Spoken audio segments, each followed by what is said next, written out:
Why, hello there, bloody good day, and in this tutorial, we're going to be talking about unordered lists.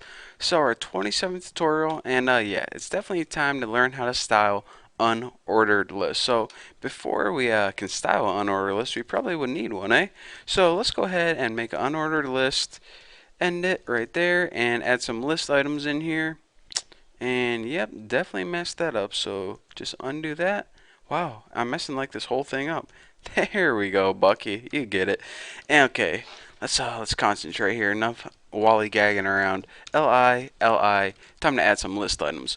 So the first item would be like Apple. Let's just go ahead and copy this. Way too lazy to type this again. So, okay, what's on my mind? Apple. I guess we can make this a list of food that I like. Apple pie and dumplings because they sound funny and they taste good. Not a bad combination. So, now that we have an unordered list, let's go ahead and check it out. A regular dumb old list with these dumb old bullet points. I mean, this is a nice list of food, but I want to spice things up a bit. I want to make this look nice and pretty. So the first thing that you might be thinking is, all right, Bucky, the first thing that we need to do is either change these little bullets or get rid of them altogether because, I mean, this is old school. Just regular bullet holes? I don't think so. So let's go ahead and learn how to change our bullet points. And in order to do that, go ahead and write your UL is the element. And the property in order to change this is called list minus style minus type. Now, this has a bunch of excuse me, not default, but it has a bunch of built-in things. I can only remember like three off the top of my head. Let's see if I can remember one. Square is one. Now, if we go ahead and refresh this, check it out. Our bullet holes turn to squares. That's that's probably really hard to see on YouTube, but I assure you they are squares. Let's go ahead and make something that's a little easier. Circle, I know is one. That might be a little easier to see. Circle. See, now you can see that instead of those filled in bullet holes, they're now nice, elegant looking empty circles. So that's pretty cool. And actually, I just thought of another one.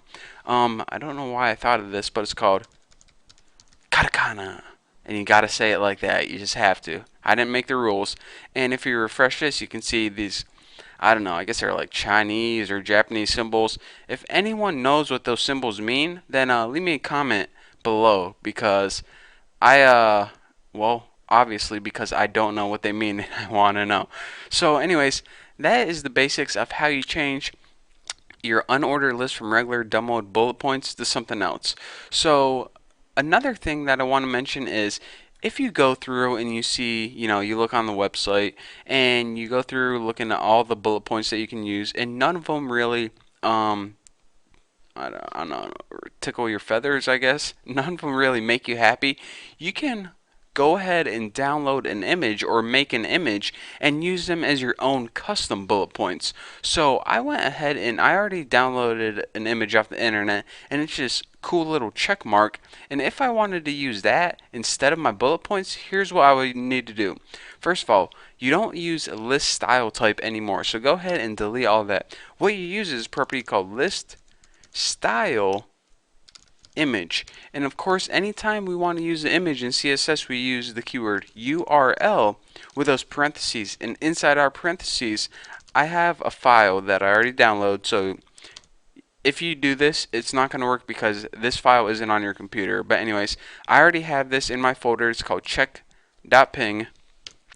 So when I go ahead and save this and refresh, it's going to go from katakana to those cool little check marks. So now you can see instead of those bullet points, it has like my own custom whatever I want. So I just want to show you guys that there is a way to, if you're not happy with anything they give you by default, then you can make your own. So another thing that I wanted to cover in this tutorial, maybe I'll save this for next tutorial. Nah, we got time to do it now. Let's go ahead and delete all of this and add a property like border 1 pix solid red. This is a problem that I had a long time ago, and I remember that every time I made a website, it would annoy me. So I always use unordered lists when I have like a navigation bar on the side. And the first thing I want to do is this. First of all, on my navigation bar, I don't want these little bullet points. So in order to remove those, I go ahead and in my CSS, I go list style type and I set this to none.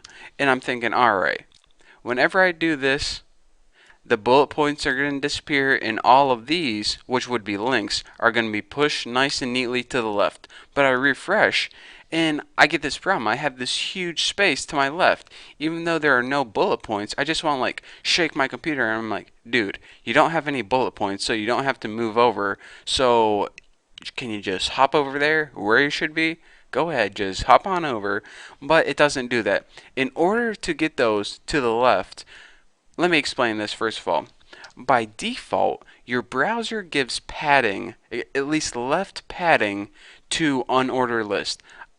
It also gives a margin, I believe, by default. So in order to fix the padding, I mean, you would think that it would be 0 by default because it just makes sense, but it isn't.